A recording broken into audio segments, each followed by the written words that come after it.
બીજા દિવસે મા કાળી માતાજીની સળગતી સગડીઓ નીકળતી હોય છે। એના ઉપરથી જ્વાળા ઉપરથી પૃથ્વી ઉપર કેવું રહેશે, એના ઉપરથી સુખાકારી, કોઈ કુદરતી આફત, કોઈ કુદરતી રોગચાળો કે કંઈક શું થવાનું છે એના ઉપરથી જોવામાં આવતું હોય છે। જય માતાજી મિત્રો, તો આપણે આવ્યા છે મહેસાણા જિલ્લાના પાલોદર ગામે, જ્યાં 64 જોગણી સાક્ષાત બિરાજમાન છે। તો અહીંયા દસમ, 11, 12, 13 અને 4 દિવસ કુલ અહીંયા ભવ્ય મેળો ભરાય છે અને માતાજીના દર્શન, તો અહીંયા આખા ગુજરાતમાંથી દૂર દૂરથી લોકો અહીંયા માતાજીના દર્શન કરાવે, મહાકાળી માની સળગતી સગડીના પણ દર્શન કરવા આવે છે। માતાજીનો ઇતિહાસ શું છે અને વિડીયો ગમે તો પ્લીઝ ચેનલ લાઈક કરજો, શેર કરજો અને બીજા આવા નવા વિડીયો જોવાનો ચેનલને સબસ્ક્રાઈબ કરો। ચાલો આપણે સીધા માતાજીના દર્શન કરીશું।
બીજું જાણવા માટે ભાઈ માતા કે સદા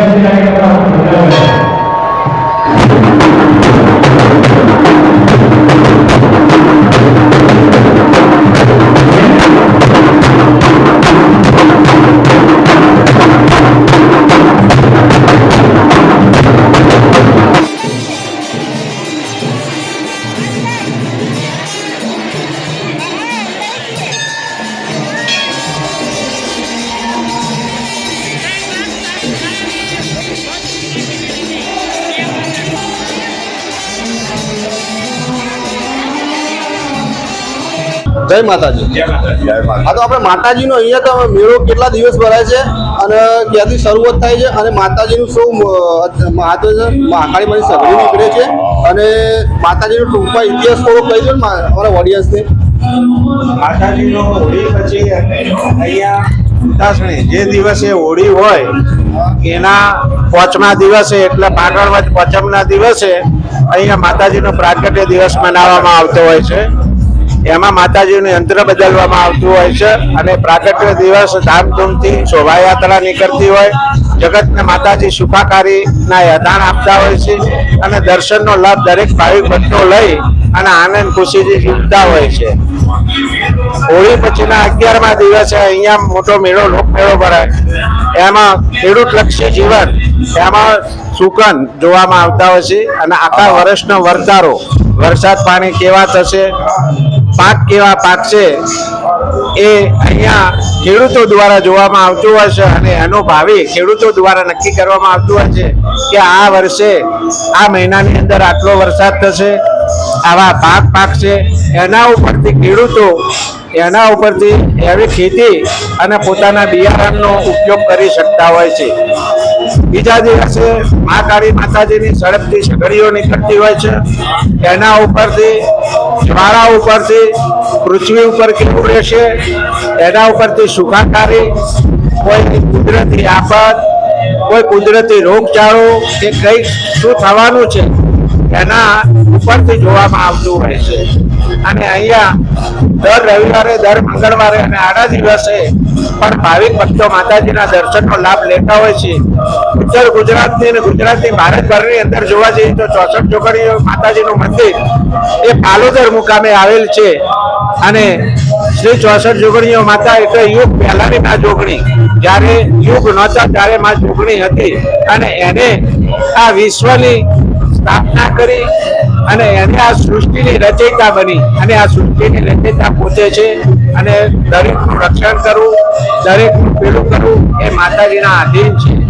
એને વિષ્ણુ, બ્રહ્મા અને મહેશ, ગંધર્વો, કિન્નરો અને આપણે લોક, પશુ, પક્ષી દરેકે એના સાનિધ્યમાં આપણે આવીએ છીએ. આ સૃષ્ટિ માએ રચી છે અને માં આપણી સૃષ્ટિનો રચયિતા છે.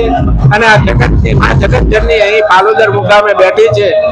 દરેક ભક્તોનું અને જગતનું કલ્યાણકાર કરે છે અને ભક્તો આપણે ઈચ્છતા હોય છે કે માં આખા જગતનું તું કલ્યાણ કરજે અને માના આપણે આશીર્વાદ મેળવતા હોઈએ. જોઈ શકો છો મારી પાછળ સોમનાથ મહાદેવનું મંદિર આવેલું છે. ત્યાં ફ્રી મેળો રહે ત્યાં સુધી ફ્રી અન્ન ભોજનાલય અહીંયા ચાલુ રહે છે. સતત 35 વર્ષથી અન્ન ક્ષેત્ર ચાલુ છે. તો અહીંયા તમને ફ્રી ભોજન અહીંયાથી મળી રહેશે સોમનાથ મહાદેવના મંદિરમાં. એક્ઝેક્ટ જોગણી માતાની મંદિરની બાજુમાં જ આવેલું છે સોમનાથ મહાદેવનું મંદિર. થોડીક માહિતી અમારા ઓડિયન્સને આપી દો.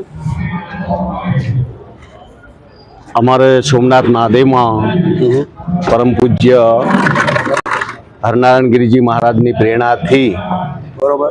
લગભગ 35 વર્ષથી છેલ્લા આ અન્નક્ષેત્ર ચાલે છે અને દર મેળામાં આ અન્નક્ષેત્ર ચાલુ રાખેલું છે.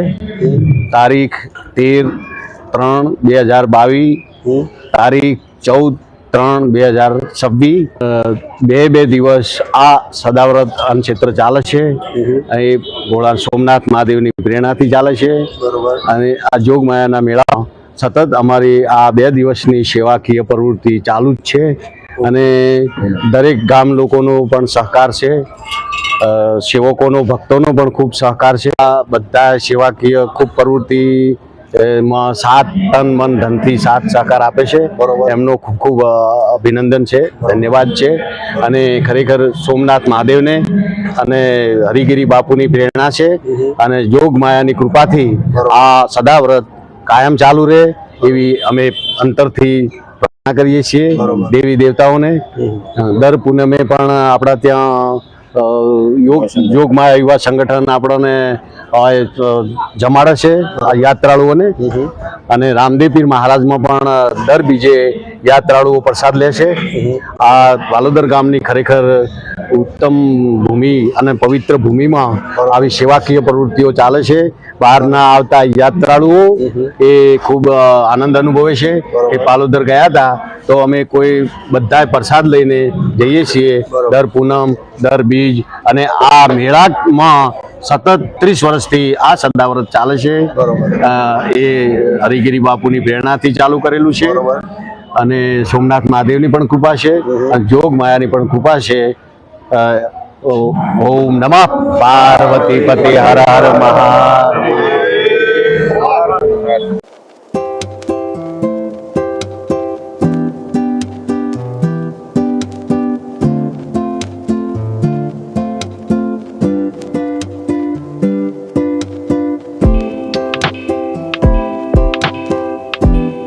તમે બાળકોની આઈટમમાં કઈ કઈ વસ્તુ અહીંયા રાખો છો? કેટલાથી શરૂઆત થઈ જાય છે? જો આ નાની ઢીંગલી છે, હા આ 250 વાળી છે, 250 વાળી છે, હા. પછી આ 450 વાળી છે ઢીંગલી, પછી 700 વાળી છે ઢીંગલી. હા. આ છોકરીઓની વસ્તુ છે ઢીંગલી માટે, બધાથી સારી આવે, વસ્તુ સારી આવે. પછી આ છોકરા આઈટમ છે, કૂતરા છે, 1400 વાળા કૂતરા છે, પછી 200, 300 બધી અલગ અલગ ના રેટના છે બધા. મોટા મોટી આ છે 800 રૂપિયાની છે. પછી આ પિકાચુ 1100 વાળું છે. પછી આ 1500 વાળું છે. આ રિયો ટેડી બિયર 1500 વાળું છે. પછી આ 1500 વાળું છે. મોટું 2500 નું આવે. સૌથી મોટું 6 ફૂટનું 2500 નું આવે. ઓકે. પછી આ 1500 વાળા છે, બધા ઢીંગલા છે 1500 વાળા છે. હા. પછી આ મોટું ઢીંગલું બેઠામાં છે, આ બેઠામાં 2200 વાળું છે. બરોબર મચ્છરદાણી છે, પછી નાના છોકરાના હિંચકા છે, આ નાના છોકરાઓના બરોબર 400 રૂપિયા વાળા છે. તો આ મોટા હિંચકા છે 200 કિલોની ખમી આ કે ભલે બે માણસ બેહો તો કશું નહીં થાય આના પર. બરોબર મોટા હિંચકા છે તો મારા 2200 વાળો છે, 2500 વાળો છે, પછી આ 1800 વાળો છે, ઓકે પછી 2800 વાળો છે. બધી અલગ અલગ રેન્જની છે. એટલે તમારે લેવું હોય તો વ્યાજબી થઈ જશે, ભાવ થઈ જશે. ઓકે જોઈને આ વ્યાજબી ભાવ કરી આલજો. હા સારું.